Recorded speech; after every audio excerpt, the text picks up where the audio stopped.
All right, welcome back to Reflections, everyone, where we talk about all things Church of Christ with the Elijah Message. It is wonderful to be back with you, spending this time together.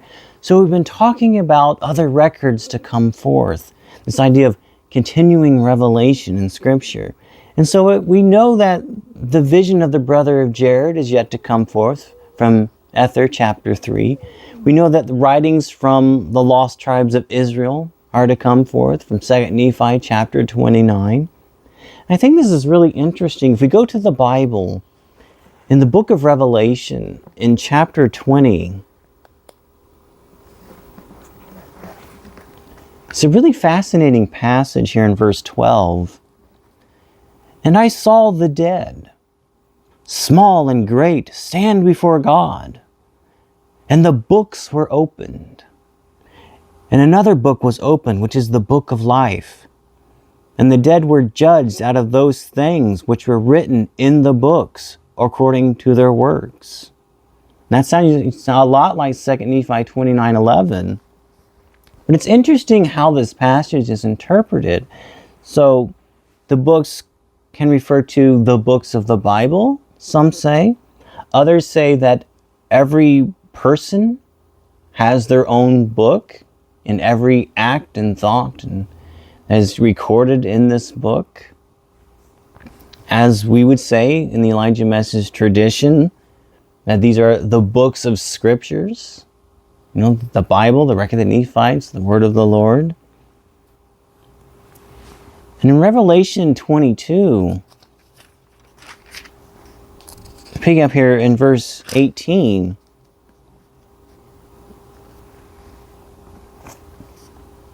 some other really interesting passages.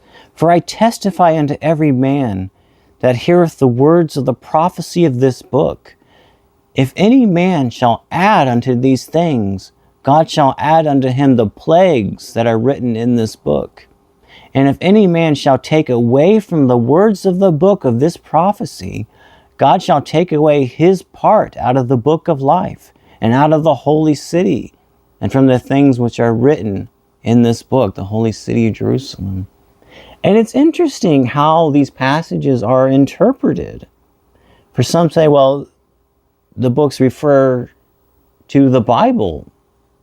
Some will say, well, the book really refers just to the revelation of John here, this one particular book. So it's interesting how passages are interpreted. Let's go to the word of the Lord brought to mankind by an angel. Let's pick up here in Message 14. In verse 2. Lord speaking to Otto Fetting here. Fear not because you are hated by some, neither fear the words that they shall say. For you must bear witness of the message, not only now, but you shall be called upon from time to time, to bear witness of that which I have given you. The time is near at hand, when you shall be called upon to bear witness not only to the people of the Church of Christ, but you and your brethren must bear witness to the world of these things which I have told you. As I come to you in your language, so am I commanded to bring a record from other people in their language, which will also bear witness in like manner of God's dealing with them. There will be people from time to time to bear record of the truthfulness to them, of the things which I have given to you. That's a fascinating passage. It's really close to 2 Nephi 29, where the Nephites and the Jewish people and the lost tribes of Israel will have each other's writings. And it's saying that people will have a testimony of what Otto Fetting is saying, the Jewish people, the lost tribes of Israel. And there will be people to testify of the truth of these things. Let's go to message 68. In the very end of the message,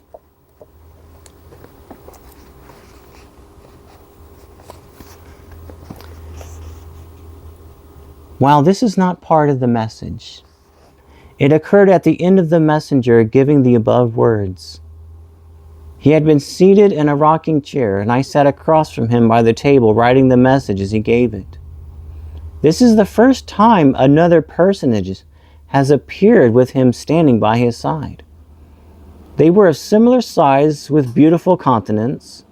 In his arms he held, cradled very carefully, a brown-colored box, that is, it seemed, not appearing to be extremely heavy, but from the way he held it, very precious. I noted that it was not a box, but records, as I noted one large ring near the top end on the side towards me, which apparently would indicate the front of the record. It had a glittering effect which was more noticeable from each move or change of position of the records carefully cradled in his arms. The messenger arose and placed his right hand on the records and said, "This is some of the great work yet to come forth, a record." They both left, leaving me very weak in body because of the presence of the resurrected ones. It's a fascinating passage. Let's go to message 94. Picking up here in verse 14. There is much yet to be done. More light and further records will come forth. Before time folds in and the brightness of the Lord comes. And so we wait for records to come forth from the house of Israel. My brothers and sisters, it's been wonderful spending this time together, thinking about these things, reflecting upon them. And until next time, I invite you into the Elijah Message House.